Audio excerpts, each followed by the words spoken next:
अस्सलाम वालेकुम नाजरीन, मैं हूँ रामीन सैयद और आप देख रहे हैं प्रोग्राम ज़ेरे बहस। नाजरीन, IMF और पाकिस्तान हतमी डील के करीब पहुँच चुके हैं, जिसका बाज़ाब्ता ऐलान जल्द मुतवक्के है। ज़राए ये बता रहे हैं कि पाकिस्तान और IMF के दरमियान नए जायज़े और प्रोग्राम की बहाली की राह में रुकावटें दूर हो चुकी हैं। वज़ीर ख़जाना इसाक डार ने कौमी असम्बली में फ़ाइनांस बिल में कुछ तरामीम पेश की। उसमें ये बताया गया कि 215 अरब के नए टैक्स लगेंगे। फिर FBR रेवेन्यू के हवाले से भी उन्होंने बताया कि 9415 अरब का हदफ रखा गया है और अखराजात में 85 अरब की कमी की जाएगी। तो इससे कबल हमने ये भी देखा था कि शहबाज शरीफ की MD IMF से भी मुलाकात हुई थी और ये कहा जा रहा था कि इन्हीं मुलाकातों का नतीजा है कि IMF पाकिस्तान के दरमियान जल्द ब्रेक थ्रू के इम्कानात हैं। तो हुकूमती दावे में कितनी हकीकत है और ये नए अहदाफ कितने रियलिस्टिक है, जान लेते हैं। अपने तजियाकारों से हमें ज्वाइन कर रहे हैं ज़फ़र हिलाली साहब, ज़ुनैरा अज़हर से आज के शो के लिए हमें ज्वाइन करें, जबकि राव खालिद साहब भी हमारे साथ मौजूद हैं। हिलाली साहब, ये बात तो पहले ही वाज़ेह थी कि जिस किस्म का बजट पेश किया गया है ये काबिल कबूल नहीं होगा IMF के लिए और जल्द नई तरामीम लानी पड़ेंगी। अब जो आज नई तरामीम लेकर आए हैं इसाक डार साहब, वो कितनी रियलिस्टिक है?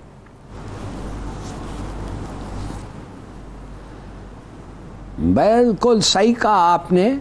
200 ट्रिलियन रुपयों का फ़र्क था।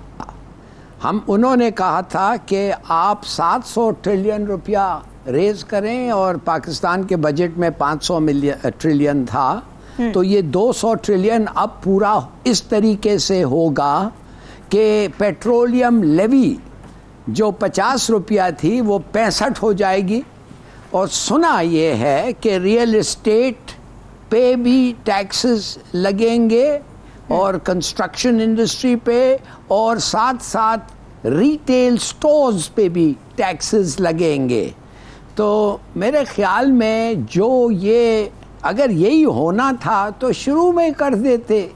ये ड्रामा का क्या ज़रूरत था? 3 खत, 1 मीटिंग, फिर भागे भागे फिर जाते थे, आज कल फिर मीटिंग हो। अगर आपको 200 ट्रिलियन और टैक्सेस में रेज करना था और IMF उनसे हट नहीं रही थी, तो क्या ज़रूरत था इतने सारे मीटिंग्स और ये किस्म का ड्रामा? पहले से आप अग्री कर लेते। अब 200 बिलियन, अब मुझे नहीं पता, मैं आपको कह रहा हूँ कि पेट्रोलियम लेवी 50 से 65 होगा और टैक्सेस का मुझे नहीं पता है, मगर जाहिर है और टैक्सेस निकालेंगे। वो किधर से निकालेंगे मुझे नहीं पता। I am guessing retail stores पे लगेगा एक फिक्स टैक्स या रियल एस्टेट और कंस्ट्रक्शन पे लगेगा, मगर इसका इम्पैक्ट पॉलिटिकली भी बहुत ज़्यादा होगा और बहुत होगा। हाँ। मेरे अपने ख्याल में मैं आपको कहता हूँ कि इलेक्शंस अब नहीं होंगे, पोस्टपोन हो जाएं 1 साल 2 साल के लिए। क्यों? इसलिए कि आपका 9th प्रोग्राम तो फिर ख़त्म हो जाएगा ना, माने कंक्लूड होगा, तो फिर आप 10th और 11th प्रोग्राम आसान हो जाएंगे। एक वजह आसान इसलिए भी हो जाएगा कि अब तक 6 बिलियन से पूरे पैसे डिसबर्स नहीं हुए थे। आपके 1.3 बिलियन आपको नहीं मिले थे डॉलर्स, तो वो भी आपको मिलने हैं। तो मेरे ख्याल में ये उन लोगों के लिए जो इलेक्शंस नहीं चाहते थे उनके लिए बड़ा फ़ायदामंद है। और जो लोग सोचते थे कि ये बजट, हालांकि IMF ने उस वक्त ना कहा था, वैसे ही जाएगा, इसलिए इन्होंने कोई बहादुरी दिखाई है या इन्होंने कोई इंसिस्टेंस, वो नहीं होगा। इनफैक्ट वो 200 ट्रिलियन रुपया जो कमी थी जो IMF ने कहा था वो आपको मेकअप करना पड़ेगा। ठीक है ज़ुनैरा साहिबा, ऐसे आदाफ मुकर्रर तो कर दिए जाते हैं, मगर जब हर साल बजट आता है तो हम उससे पहले ये सुनते हैं कि हुकूमत मुकर्रर करदा हदफ हासिल करने में नाकाम रही है। आपको क्या लगता है जो नई इस्लाहात हैं बजट में, ये कितनी काबिल अमल हैं? Well, thank you very much for having me. देखिए 1950 से हम IMF के साथ हैं और आई फेल टू अंडरस्टैंड के बेशुमार एग्जांपल्स हैं जिसमें यूके जैसे कंट्रीज भी आईएमएफ के साथ बेल आउट पैकेजेस लेने के लिए गए हैं। एक लिए, दो लिए पैकेजेस, उसके बाद अपनी इकोनॉमी रिवाइव की और उन्होंने अपना कोर्स करेक्शन कर ली इकोनॉमी की। पाकिस्तान वाहिद मुल्क है जिसमें इकोनॉमी पे भी पॉलिटिक्स होती है। पॉलिटिकल इंस्टेबिलिटी तो अपनी जगह एक कांस्टेंट फैक्टर है, बट उसमें जो हमारे पॉलिटिशियंस हैं, जो लीडरशिप है, वो बिल्कुल परवाह नहीं करती कि आप बाकी चीजों पे तो पॉलिटिक्स कर लें, लेकिन जो अब 24-25 करोड़ का मुल्क हो गया है, इसको आप कब तक पॉलिटिक्स की नजर करते रहेंगे, इवन इकोनॉमिक लेवल पे। तो अब इकोनॉमी का जो हाल हो चुका है, ये अगले 4 से 5 साल से पहले कभी भी हल नहीं हो सकता। Don't trust any leader that makes toll claims, ये तो लिटरेचर भी कहता है। सो इसलिए अब वो टाइम गुजर गया है कि आने वाले वक्त में जब भी इलेक्शंस होने हैं, आपको सिर्फ बड़े बड़े प्लान्स दिखा के या पेपर पे आपको बहुत डेटा दिखा के ये कन्विंस करने की कोशिश की जाए कि फलां पार्टी के पास रिवाइवल प्लान है या फलां पार्टी के पास रिवाइवल प्लान है। We have cross that Rubicon. Now the problem is कि आईएमएफ को इतने फ्लिप फ्लॉप्स के साथ डील करने के बाद, कभी डॉक्टर साहब कहते थे जियोपॉलिटिक्स है, कभी वो कहते थे हमारे स्ट्रेटेजिक एसेट्स की तरफ आ रहे हैं वो, कभी वो कहते थे I am not going to take dictation from IMF. तो अभी 30 जून से 3 दिन पहले इतनी डेस्परेशन में जो मुज़ाकरात हैं, ये इटसेल्फ आपका कन्फेशन है ऑफ योर फेलियर, और आपने कितना जेपर्डाइज किया है पाकिस्तान की इकोनॉमी को। और बाकी इतने केसेस की और ट्रायल्स की बात होती है, दिस इज वन केस जिसमें क्रिमिनल नेग्लिजेंस इकोनॉमी पे दिखाने पे he should be tried that. तो अब आई एम श्योर डेटा आपको कोई एक्सपर्ट बेहतर बता सकता है, टैक्सेस ज्यादा लगाने जा रहे हैं, सारी बातें वही माननी पड़ेंगी जो आईएमएफ की है। और बाय द वे उसमें कुछ गलत भी नहीं है, they actually want you to earn more as a government. Earn more करने के लिए टैक्सेस लगाने की बात होती है, तो सुपर टैक्स को हटाने के लिए पार्लियामेंटेरियंस इकट्ठे हो जाते हैं, फिर आप गरीबों पे टैक्सेस ज्यादा लगाते हैं। So everything डोलड्रम्स। तो आई डोंट नो कौन सा लॉन्ग टर्म रिवाइवल प्लान कौन सी गवर्नमेंट लाएगी कि हम इन दावों के सफर से बाहर निकलें। ठीक है, बिल्कुल ठीक है। राव खालिद साहब, आपको क्या लगता है इन इस्लाहात के बाद आईएमएफ मुआहिदा हो जाएगा? और फिर डॉक्टर साहब की ये स्टेटमेंट मुझे तो बड़ी अजीब लगी कि उन्होंने कहा कि मुआहिदा हो जाए तो बिस्मिल्लाह, वरना गुजारा तो हो ही रहा है। तो गुजारा किसका हो रहा है? ये तो उनको आवाम से नहीं पूछना चाहिए जो बदहाली का शिकार है कि गुजारा हो पा रहा है या नहीं? बुनियादी बात ये, हम पहले इस पे 2-3 दफ़ा डिस्कशन कर चुके हैं कि ये बजट के दौरान आईएमएफ से खुद नहीं चाहते थे कि इनका मुआहिदा हो, ताकि ये बजट में वो चीज़ें करे जिससे आगे सियासी फ़ायदा उठा सके। इलेक्शन ईयर है, उस हवाले से ये ऐसे स्टेप्स ले सके ताकि उसे सियासी फ़ायदा उठा सके। अब at the fake end of their government, अब ये इस मुआहदे को आखिरी दिनों में जाके, जून क्लोज होने जा रहा है, आपका 9th रिव्यू ज़रूरी है कि आप करें अभी 30 जून से पहले पहले उसको आपको मिले, ताकि $2.6 बिलियन जो आपके रहते हैं उनमें से 1.2 मिलेंगे और फिर आगे चल पड़ेगा सिलसिला ये।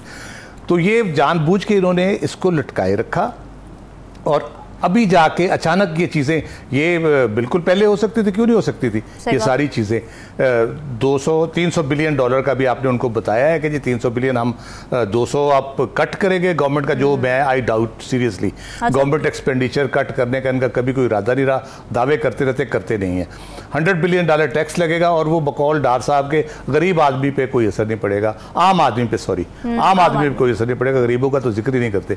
अब 90% आम आदमी है पाकिस्तान में, ठीक है, तो 10% से आप लेंगे तो वो क्या, वो उसको आगे शिफ्ट नहीं करेगा, आगे पास ऑन नहीं करेगा, किसी सूरत में भी करे, प्राइसेस की सूरत में करे, किसी और सूरत में करे, वो पास ऑन करेगा।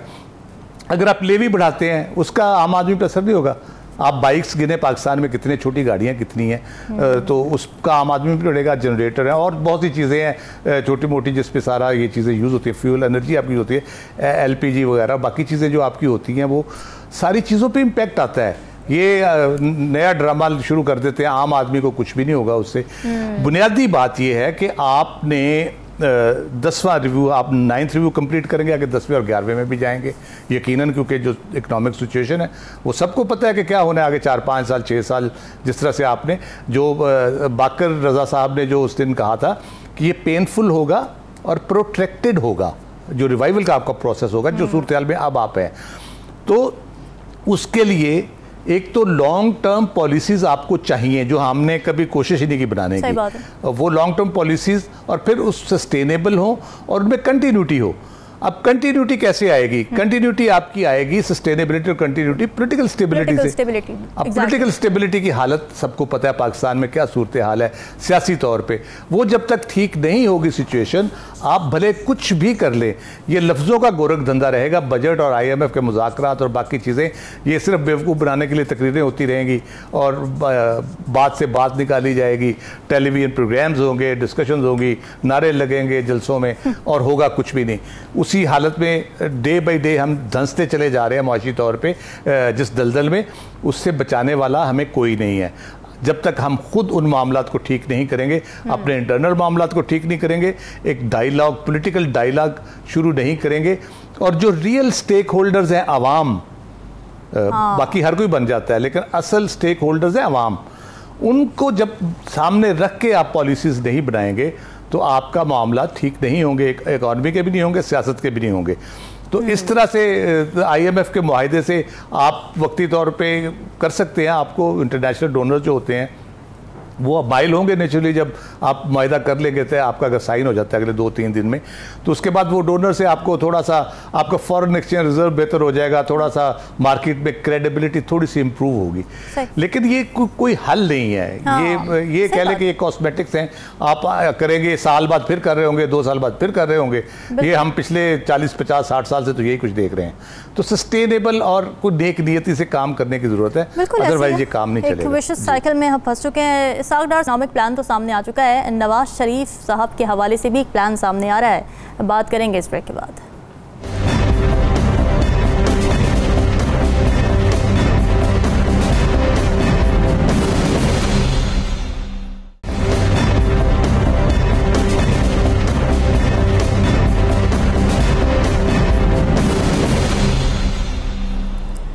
वेलकम बैक नाजरीन। खबर ये आई है कि कायद मुस्लिम लीग नून नवाज शरीफ के जल्द वतन वापसी के इम्कानात हैं। उनकी कानूनी टीम ने उन्हें ग्रीन सिग्नल दे दिया है। अब शहबाज शरीफ लंदन उनके पास पहुंचे थे, जहां से दोनों इकट्ठे दुबई रवाना हुए, और अब मरियम नवाज भी अहले खाना के हमरा दुबई पहुंच चुकी हैं। और इत्तलात यही है कि नवाज शरीफ कुछ वक्त अपनी फैमिली के साथ गुजारना चाहते हैं, मगर क्या वो अपनी फैमिली के साथ वतन वापस आएंगे, ये सवाल अहम है। हिलाली साहब, क्या लगता है आपको, क्या कानूनी तौर पर नवाज शरीफ की वापसी की राह हमवार हो चुकी है?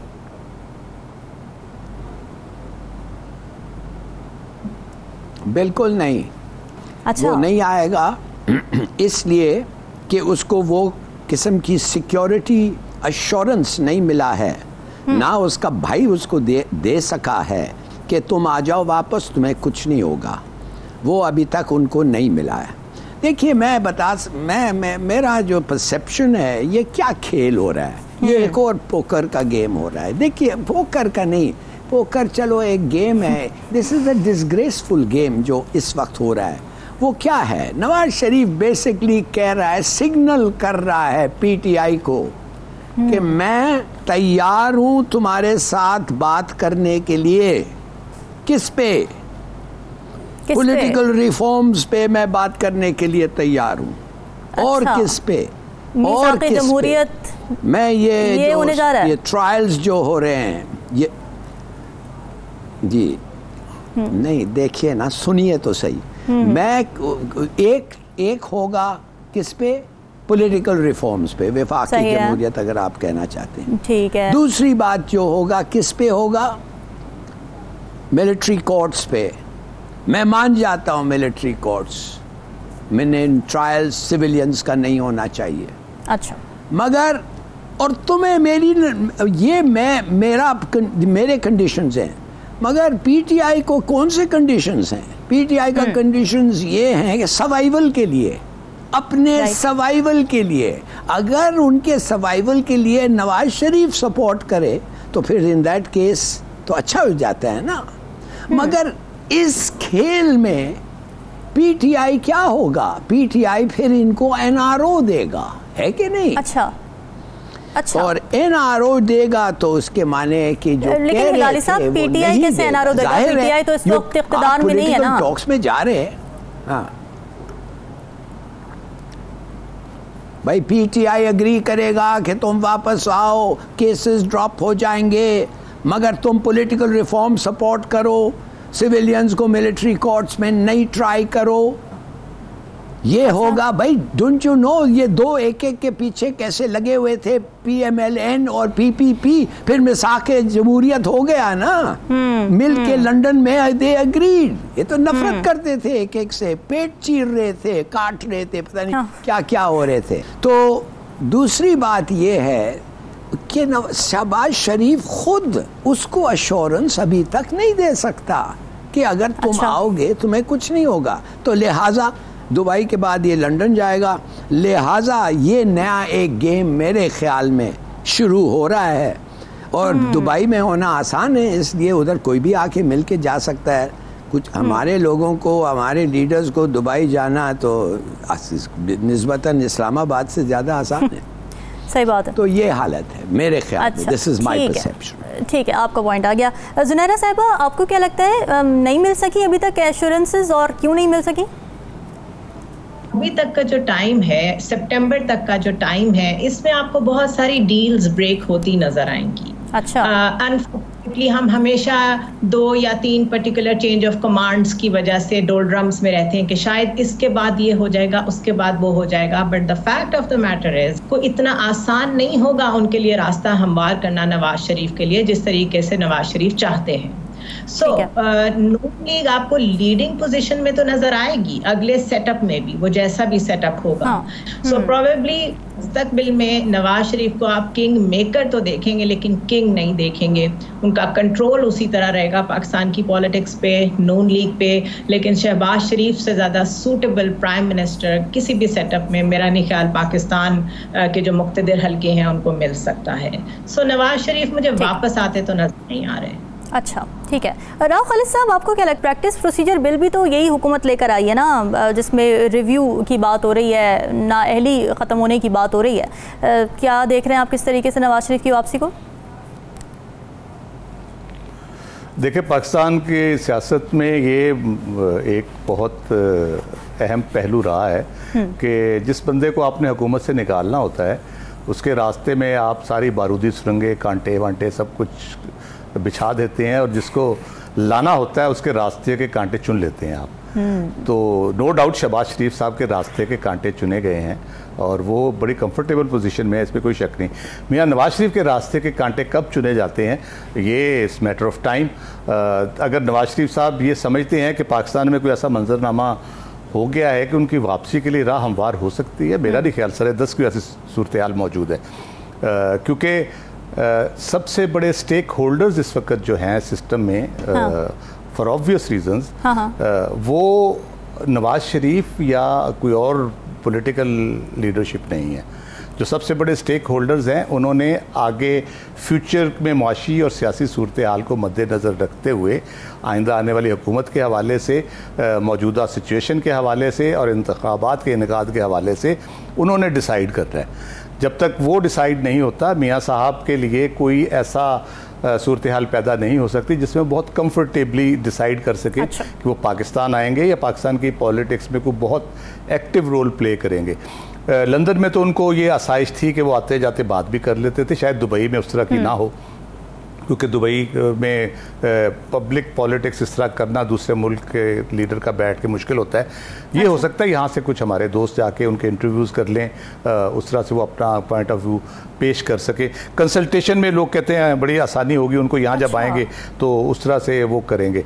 तो अगर तो वो उन स्टेक होल्डर्स की मर्ज़ी के मुताबिक चलते हैं, अपना पोस्चर उसी के मुताबिक रखते हैं तो ठीक है। अगर वो समझते हैं कि नहीं ये मौका आ गया है कि अब वो उनको मैदान में कूद पड़ना चाहिए और वो पाकिस्तान में आके पॉलिटिकल मूवमेंट लीड कर लेंगे या अपने कैंपेन लीड कर लेंगे, इंतखाबी कैंपेन, तो उसके लिए ये ज़रूरी है कि इंतखाबात का ऐलान हो। तो जब तक इंतखाबात का ऐलान नहीं होता उस वक्त तक मियाँ साहब की स्ट्रेटजी क्या होगी मेरे ख्याल से तो वो वापसी की तो नहीं होगी। इंतखाबात का ऐलान होगा, फिर एक जो इल्ज़ाम, मैं तो उसको कहता हूँ, उसको कोई उस तरह से नहीं लेता कि कोई उसमें हकीकत है कि जी वो इंतज़ार कर रहे हैं कि, तो ये बड़ी डिस्क्रेडिट करने वाली बात है जो आने वाले चीफ जस्टिस हैं उनको। तो वो इस किस्म की चीज़ें हैं जो मार्केट में डिस्कस होती हैं ऑब्वियसली, लेकिन मियाँ साहब के लिए बहुत आसान नहीं है। पाकिस्तान में किस किस्म की सिचुएशन सूट करती है मुख्तलिफ हलकों को, तो उसके मुताबिक हर बंदे की फिर हैसियत जो है ना वो डिफाइन होगी। उसमें पीपल्स पार्टी भी है, उसमें पीटीआई भी है, उसमें नून भी है, बाकी पॉलिटिकल स्टेक होल्डर्स भी हैं। लेकिन अभी इनके हाथ में ये नहीं है डिसाइड करना कि पाकिस्तान का आया इलेक्शन अर्ली होंगे, टाइम पे होंगे, 6 महीने बाद होंगे या कब होंगे। ये मेरा नहीं ख्याल कि ना हुक्मरानों के इख्तियार में है, ना किसी सियासी जमात के इख्तियार में है। ये जो पाकिस्तान के मफाद के लिए सोचते हैं ये उन्हीं के इख्तियार में है और हमें इंतज़ार करना होगा। चलिए ठीक है, इंतज़ार हम कर रहे हैं। नाज़रीन, डिस्कशन का सिलसिला जारी, ब्रेक का, stay with us.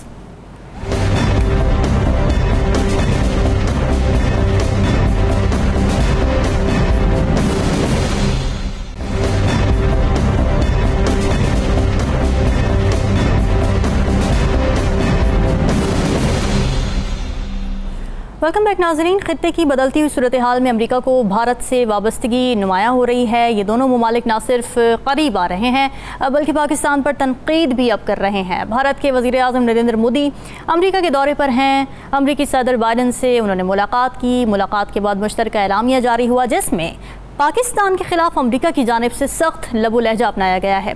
Pakistan Bharat को निशाना बनाने वाली तंजीमों के खिलाफ कार्रवाई करे, यह अहकाम दिए गए हैं। जबकि दहशतगर्दी के मामले पर डू मोर का मुतालबा एक बार फिर कर दिया गया है। अब वज़ीर दिफा ख्वाजा आसिफ ने इस पर रद्द-ए-अमल दिया। उन्होंने कहा कि अमरीका को एलामिया जारी करते हुए कश्मीरियों पर मुजालिम याद ना आए। अमरीका के विरसे में छोड़ी दहशतगर्दी का पाकिस्तान आज भी मुकाबला कर रहा है। जबकि वज़ीर ख़ारिजा बिलावल भुट्टो ने यह कहा है कि अमरीका भारत क़ुर्बत से पाकिस्तान को इनसिक्योर महसूस नहीं करना चाहिए बल्कि अपने पैरों पर खड़ा होना चाहिए। ये सवाल ज़रा अपने तजियाकारों के सामने रखते हैं कि क्या वजह है कि हमारी कुर्बानियों को अब तक अमरीका एक्नॉलेज करने से कासिर है।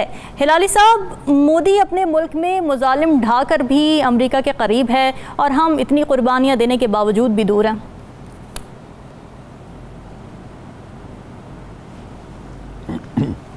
इसलिए कि इंडिया जो है ज़्यादा अहम है अमेरिका के लिए और अमेरिकन इंटरेस्ट के लिए। हर लिहाज से हिंदुस्तान जो है एक्चुअल ब्राइड दुल्हन वो थी सब कॉन्टिनेंट में। अच्छा, कोल्ड वॉर आके उनका वो कुछ अपसेट कर दिया, नहीं तो दुल्हन तो वो था रोजवेल्ट और जॉनसन, उसका जो एड था वो उनके बड़े प्लान्स थे इंडिया के साथ आफ्टर फर्स्ट वर्ल्ड वॉर। मगर चलिए, सुपर पावर तुम्हारे पीछे खड़ा हुआ है, तुम वो सुपर पावर को एक की एलाई है चीन के खिलाफ। तो आप मुझे बताएं ये क्या हो रहा है। मैं आपको कहना चाहता हूं कि हमें अपने समझना चाहिए कि इतना बड़ा थ्रेट वाज़े इन फ्रंट, वो कहते हैं ना इन योर फेस थ्रेट, कभी पाकिस्तान के साथ नहीं हुआ है। एंड मोर इम्पोर्टेंटली हमारी इंडिपेंडेंट एग्जिस्टेंस इस वक्त ना अमेरिका बेनिफिट करता है ना इंडिया बेनिफिट करता है। बेनिफिट छोड़ें, who loses अगर पाकिस्तान को कुछ हुआ? Certainly not America। तो ये मेरे ख्याल में एक बड़ा, और हमारा क्या रिएक्शन था फॉरेन ऑफिस ने एक चिट्ठी क्या वो एक स्टेटमेंट दे दिया, भाई कम से कम खुदा के बंदे अपने शो बताओ कि आपको कितना ये थ्रेट है, और बताओ ये कितना अनफेयर है कि आपको अलकायदा और इसका जिम्मेवार कर दिया और आपको स्ट्रेट फॉरवर्ड वो कहा है कि समझौता एक्सप्रेस का कुछ जिक्र नहीं, कश्मीर का एक लफ्ज नहीं, समझौता एक्सप्रेस का एक लफ्ज नहीं, फॉल्स फ्लैग ऑपरेशन जो हिंदुस्तान खुद एडमिट किए हैं उसका एक लफ्ज नहीं है। भाई कम से कम इस किस्म के बायस के साथ आप अपना एम्बेसडर तो वापस बुलाएं and tell them we don't like to have relations with great powers that lie like this। कुछ तो करो। जुनैरा साहब, आपकी जानिब आना चाहूँगी। अब अमेरिका तो पाकिस्तान को ये कहता है कि भारत में आप जो निशाना बनाते हैं, जो तंजीमें निशाना बनाती हैं, आप उनके ख़िलाफ़ क्रैकडाउन करें, लेकिन फिर आज ही ये ख़बर भी आती है LOC पर बिला इश्तियाल फायरिंग की है, 2 शहरी शहीद हो गए हैं। अमेरिका को ये नज़र नहीं आता? देखिए, इंटरनेशनल ऑर्डर में where we Pakistanis falter is that कि हम चीज़ों को बड़े इमोशनल लेंस से देखते हैं और हम समझते हैं कि इंसानियत का कोई मकाम है इंटरनेशनल ऑर्डर में, human rights matter in the international and global order. ये जो ह्यूमन राइट्स की जो टर्म है या ये जो फिनोमिना है, ये सिर्फ तब यूज़ की जाती है जब कहीं इंटरवीन करना हो, इन्वेजन करनी हो, प्रेशर्स माउंट करने हो। जिस तरह ईरान को प्रेशर में लाना है, तो वहाँ पे आप देखती हैं किस तरीके से वो कभी ह्यूमन राइट्स का कोई इशू खड़ा करते हैं, कभी कोई करते हैं। चाइना में भी कहते हैं कि जी यूगर मुस्लिम्स को बड़ी प्रॉब्लम्स हैं, लेकिन जो हो रहा है इस रीजन में उसकी तरफ they have turned a blind I and that is optional. उनकी मर्जी है, जब उन्हें ज़रूरत पड़ेगी कभी अगर उन्होंने इंडिया को मसल फ्लेक्सिंग करनी होगी तब वो कश्मीर का भी नाम ले देंगे। तो सबसे पहले तो इस इल्यूजन से निकलने की ज़रूरत है कि कोई बड़ा जस्टिफाइड ऑर्डर चल रहा है। राइट, खुदा बिल्कुल सही। All about your political might, your geopolitical position, your economic might, आपका साइज कितना है और आप इन चीजों को कितना स्ट्रेटेजिकली यूज करते हैं to engage with the world, which unfortunately हमने कभी नहीं किया। We have never that somebody should have asked Bilawal Bhutto कि जो आपने 1 साल में पाकिस्तान को सो कॉल्ड आइसोलेशन से निकालने के लिए US के इतने दौरे किए हैं, उसका रिजल्ट ये है क्या? उसका रिजल्ट ये वही वर्ड्स और वही टोन एंड टेनर है जो 90s से हम सुनते आ रहे हैं पाकिस्तान के बारे में। कुछ भी नहीं, यही वर्ड्स थे। पाकिस्तान दहशतगर्द मुल्क करार दे दिया गया इन द 90s। उसके बाद either you are with us or without अस। उसके बाद आपने देखा कि वहां से इवैक्यूएशन हुई and we are back to square one. क्या change? So it's an institutional failure. ये हमारा बहुत बड़े लेवल पे फेलियर है। इंट्रोस्पेक्शन पहले करनी चाहिए, अपनी गलतियां पहले देखनी चाहिए, फिर दूसरों को ब्लेम करना चाहिए। So I unfortunately do not feel कि कोई बहुत बड़ी बात हो गई। ये तो कब से होता आ रहा है, इसी तरह रहा है। ये चेंज होना चाहिए था जो नहीं हुआ अभी तक। बिल्कुल ठीक है। राव खालिद साहब, ऐसा लगता है कि इंसानी हुकूक बहुत पीछे रह जाते हैं जब बात मईशत की हो, सरमायाकारी की हो या बाहमी मफादात की हो। तो क्या अमेरिका इसलिए को इग्नोर कर देता है, उसके बारे में कोई बात नहीं करता? क्योंकि भारत अब इट्स सेल्फ एक ट्रेडिंग हब बन चुका है और अगर हमने मुकाबला करना है, पाकिस्तान ने अगर अपनी बातें मनवानी है तो फिर हमें उसी मैदान में जाकर मुकाबला करना पड़ेगा। देखिए, बहुत जो बुनियादी बात है इसमें वो ये है कि हम बहैसियत मुल्क हम किस जगह पे खड़े हैं, माशी तौर पे, सियासी तौर पे, वर्ल्ड स्टेज पे हमारी रेलेवेंस क्या है इस वक्त। तो ये रिग्रेट का कोई फ़ायदा नहीं। देखिए, ये बाकी जो मांत्राज हैं, मैडम जुनैरा ने बिल्कुल ठीक कहा, ये विप्स हैं, ह्यूमन राइट्स और ये और वो, ये इन कोड़े लेके ये जहाँ मारना होता है उन मारना शुरू कर देते हैं और जहाँ उनकी ज़रूरत नहीं होती वहाँ पे वो आराम से बैठ जाते हैं। अब ये रशिया वाली गेम जो यूक्रेन के साथ चल रही है, अब कल को यूक्रेन भी कह रहा होगा कि हमने रशिया को शिकस्त दे दी और उसके टुकड़े मज़ीद टुकड़े कर दिए। तो ये इंटरनेशनल गेमें होती हैं, उसका हिस्सा बन के आप जब खेलते हैं तो उसमें सबसे बेहतर डील लेना आपका काम होता है कि आप किस किस्म की डील लेते हैं। इंडिया जो बुनियादी तौर पे कर रहा है, इंडिया को पता है इस खित्ते में China as emerging super power, एक अमेरिका उससे खाइफ है, तो उसको वो कैश किस तरह कराना है। इंडिया पूरी तरह उसको कैश करा रहा है उस सारी सिचुएशन को, और अमेरिका भी बखुशी उसको कर रहा है क्योंकि उसका अपना इंटरेस्ट है कि किस तरह से उसके चाइना के मुकाबले में वहाँ पे एक पावर मौजूद हो जो उसको चैलेंज करती रहे, भले लड़ाई ना हो लेकिन एक थ्रेट के तौर पे, एक चैलेंज के तौर पे वहाँ पे वो मौजूद रहे।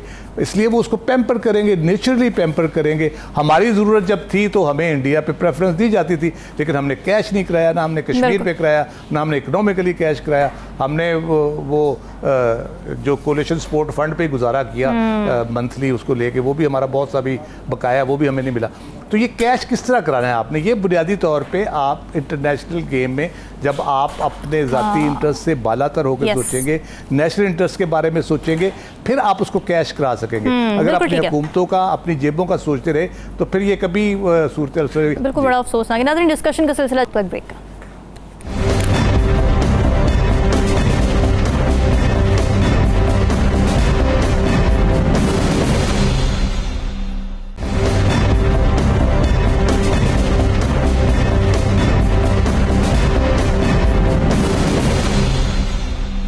वेलकम बैक नाजरीन। मुल्क में गैर एलानिया लोड शेडिंग जारी है। शॉर्टफॉल बढ़ने की वजह से लोड शेडिंग का दौरानिया भी बढ़ चुका है और इस वजह से मुल्क भर में लोग खासे परेशान हैं और साथ ही कारोबार भी मुतासर हो रहा है। अब गैर एलानिया लोड शेडिंग की बातें कौमी असम्बली में भी हुई। कौमी असम्बली के डिप्टी स्पीकर जाहिद अकरम दुर्रानी ने असम्बली इजलास में तमाम बिजली फराहम करने वाली कंपनीज़ को हिदायत की कि गैर एलानिया लोड शेडिंग बंद की जाए। फिर PSC के चेयरमैन नूर आलम खान ने भी कहा कि गर्मी में आवाम का बुरा हाल है, न बिजली का वजीर आ रहा है, न पानी का वजीर आ रहा है, पूरे मुल्क में बिजली का बहरान है और जुल्म ये करते हैं और गालियां हम खाते हैं। फिर उन्होंने ये भी कहा कि बिजली का निर्ख तो रोज़ बढ़ रहा है लेकिन लोगों को बिजली नहीं दी जा रही।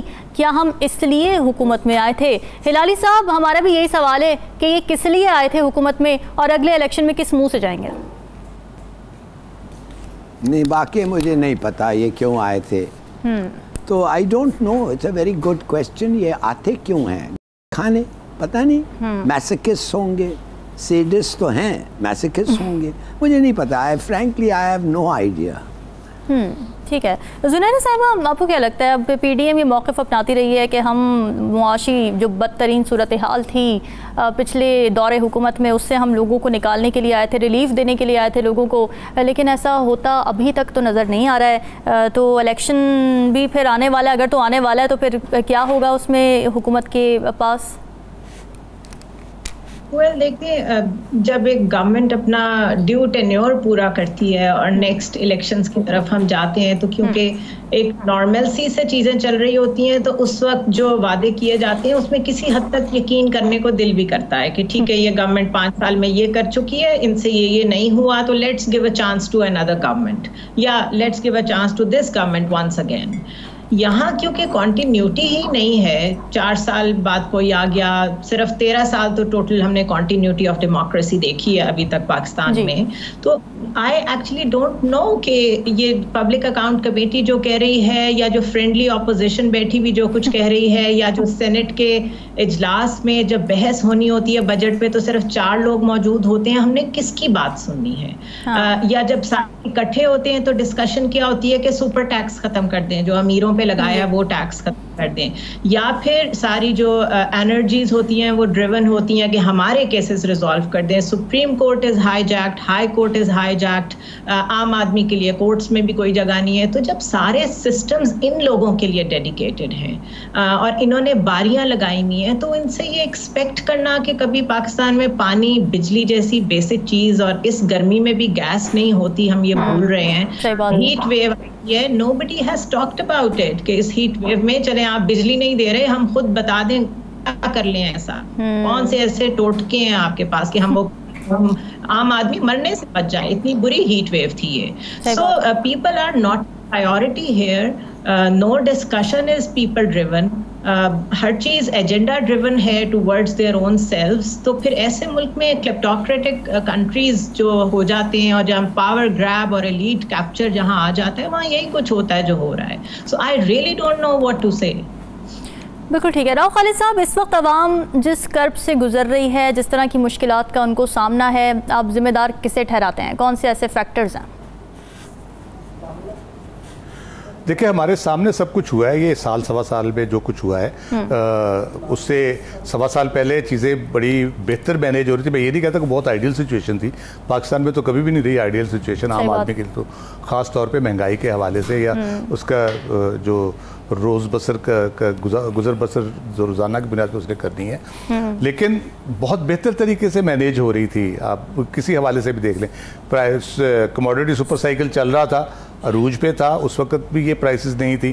फिर पेट्रोलियम प्राइसेस के जो सिचुएशन थी, यूक्रेन वॉर शुरू हो चुकी थी, वो थी, कोरोना था। ये सारी चीज़ों के बावजूद हम ये देखते हैं कि जो प्राइसेस में इंक्रीज़ थी वो स्टीप नहीं थी, आहिस्ता आहिस्ता हो जाती थी, थोड़ी ज़्यादा हो गई, फिर ज़्यादा हो गई, थोड़ी थोड़ी करके जो होती है एक नॉर्मल इन्फ्लेशन जो बढ़ती है उस तरह से। लेकिन ये तो ऐसे रॉकेट की तरह ऊपर गई हैं चीज़ों की प्राइसेस, हर चीज़ की।